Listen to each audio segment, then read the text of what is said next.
So welcome back to my channel. Premier League game week 6 is almost wrapped up with just the Everton and West Ham game left to be played tomorrow. But already it has served up to be a very dramatic weekend, especially for top EPL teams.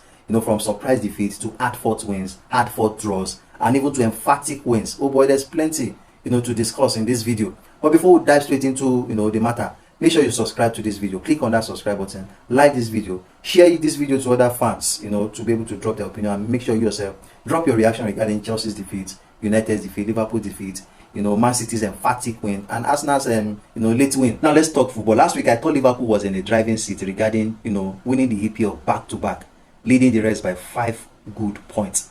Crystal Palace reminded them that nothing is guaranteed in this league. That loss was a big reality check for Ancelotti and his boys. I told you last week that I'm not really impressed by the way Liverpool is playing. They've not been fantastic as a team, but they've been grinding out results. But against Palace, oh boy, their luck ran out. The luck they've been having grinding out results. This time, their luck ran out. Palace exposed Liverpool's weakness. And speaking of Palace, the man behind this Crystal Palace resurgence is one and only energetic and charismatic Oliver Glasner. Oh boy, more clap for this man. This guy has overseen 18 games unbeaten, 8 wins and 10 draws. In these 18 games unbeaten, this guy has beaten Liverpool on 3 good occasions.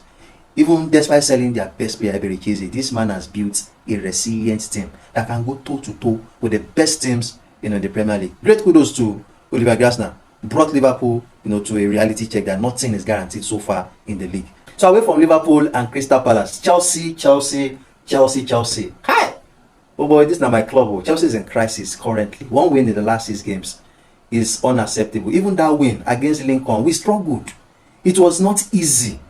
Even against a 3rd division club in England, it was not easy. We struggled. And apart from the fact that the board should be blamed partly for what's going on at Chelsea currently, I really want to fault Enzo Maresca when it comes to his game management in the last 2 EPL games and also the game against Bayern Munich. Number 1, Maresca's handling of substitution. I will rate Maresca 0 over 10.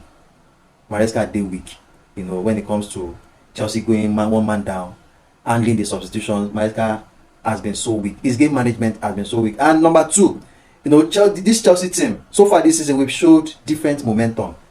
Different momentums. The way we play the first half is quite different from the way we play in the second half. Look at Brighton. Brighton never had a single shot on target in the first half. And we played them. We played them tooth and nail. We played them from head to their toe. We played them. And that's when we should have won the game. But, we couldn't. We came in the second half. It was quite a different Chelsea that played in the first half. We collected needless and senseless, red card. And so Maresca's game management needs to be checked. Maresca needs to check himself. The players' discipline is not there. The composure of these boys is not quite there. And as things stand, this team is a very, very fragile team. Maresca must do something fast. And as for fans, like I said last week, fans should lower their expectations, for Chelsea. We can't compete for the title this season. If peradventure we might win, the Maresca might go for a cup competition and finish in the top 5 or top 4. It's okay, but fans should lower their expectation. Maresca must get Chelsea back to winning ways. This Chelsea team is so fragile. Maresca's game management is poor, very, very, very poor. And then United, the only solution to United's problem is sack Amorim. Simple. Just sack him. Then you see changes. The only thing killing United is lack of consistency, and which comes directly from a coach that is so rigid tactically. Amorim has 7 wins, in his last 29 EPL games. And this should tell you something, that the problem is from Amorim's tactics. It is not yielding results, and it has not yielded results. I have nothing more to talk about United. The only solution is for United to sack Amorim. But currently, he's enjoying the backing of the owners. They are not ready to sack him. In as much as the owners are not ready to sack him, then they should be prepared for the worst. Yes. United, sack Amorim, and you see your season change for the good. And then Man City. Oh boy, Pep is gradually finding his feet back. Don't be surprised if you see Pep in the mix of things when it comes to EPL contenders. Don't be surprised, because we are all not noticing Pep now, but gradually Pep is coming behind. And they've gone 5 games unbeaten. Before you know, now Pep will go 20 games unbeaten, carry the league again. Don't be surprised.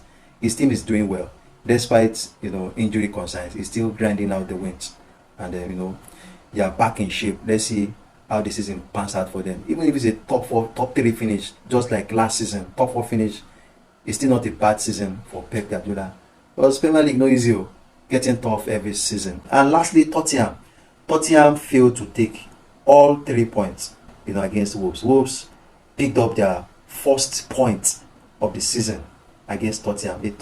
A Wolves side that have been beaten by so many teams, but Tottenham failed to make it count against a team that is struggling. Their last 5 games, 6 games, they've been struggling. So this is just a recap of what's happened. It's been a dramatic weekend. Top teams losing points, but great kudos to Arsenal for their resilience. So let me know your thoughts as a fan. How you feel your team losing? If you're a United fan, let me know how you feel. As a Chelsea fan, let me know how you feel. As a Liverpool fan, let me know how you feel.